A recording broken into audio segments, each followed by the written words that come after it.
High, আমি মহরম, বগুড়ার soul. তো আমি লাইভে আসলাম এই জন্য যে পটাশের একটা ভিডিও ছাড়ছি আর আপনি সোডিয়াম মেটালের একটা ভিডিও ছাড়ছি।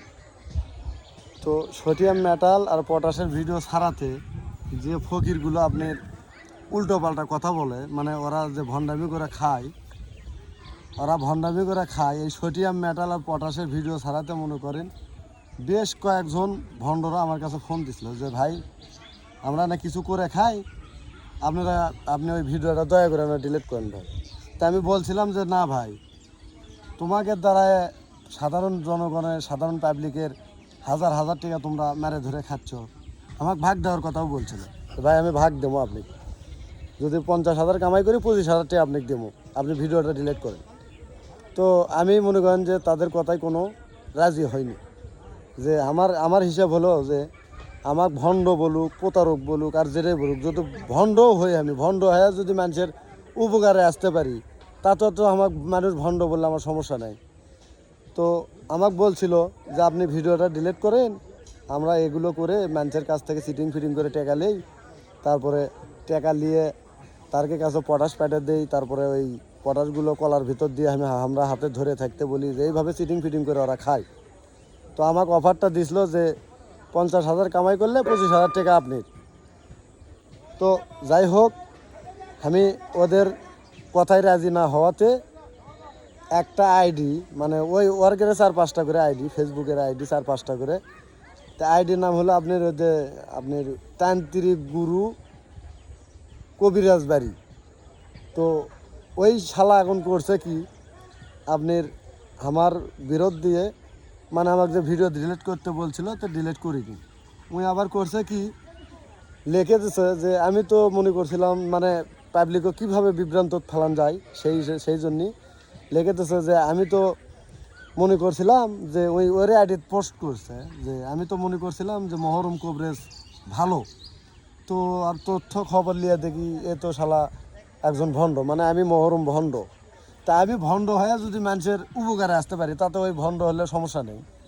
10 জন লোকের সবার প্রিয় তো আমি হতে পারবো না। আওয়ামী লীগ একটা দেশে, আওয়ামী লীগ বিএনপি থাকে, তো যদি আওয়ামী লীগ ভোটের দ্বারায় তাহলে বিএনপির ভোটগুলো পায় না। তো এইরকম এই জগতেও তাই, আমি যদি মানুষের সত্যতা তুলে ধরি তা আমার দুষ্গুণের অভাব হবে না।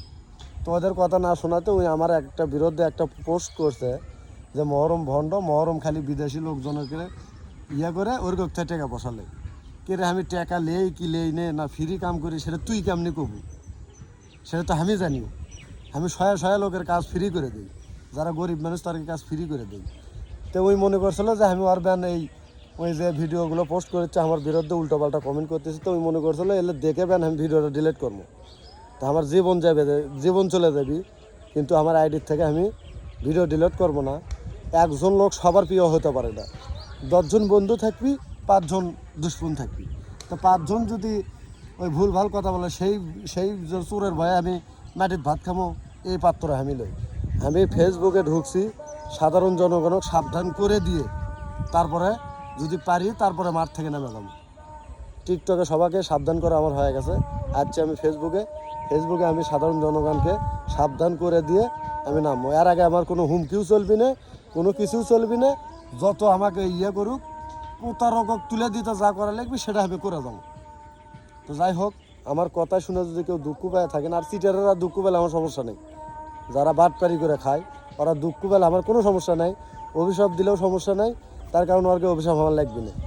আমি যদি বেঁচে থাকি মানুষের থেকে সিটিং করে কোনো দিন 1 টাকা নেবো না, আর যদি না খেয়ে মরেও যায় তাও মিথ্যা কথা বলে 1 টাকা নেবো না। সেটা আমার ফ্যান ফলোয়াররা জানে যে মহরম কী জিনিস।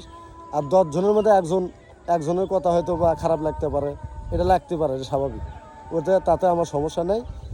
তো আমি যতদিন ফেসবুকে থাকবো এতদিন আমি সাবধানমূলক ভিডিও যারা সিটিং ফিটিং করে এগুলো আমি তুলে ধরবো। তো তুমি কি মনে করছো যে তুমি ওই ভিডিও পোস্ট করিচ্ছ যে মহরম ভণ্ড তান্ত্রিক, তোমার একলাই তো যা আসে না, আরে আমাকে ফলোয়ার দেখো আর তোমার আইডির ফলোয়ার দেখো, আর তো যদি সিরবের পাও তাহলে নিজের ফলোয়ার বাইরে দেখাও। তো যাই হোক, ধন্যবাদ, ভালো থাকবেন, সুস্থ থাকবেন, আল্লাহ হাফেজ।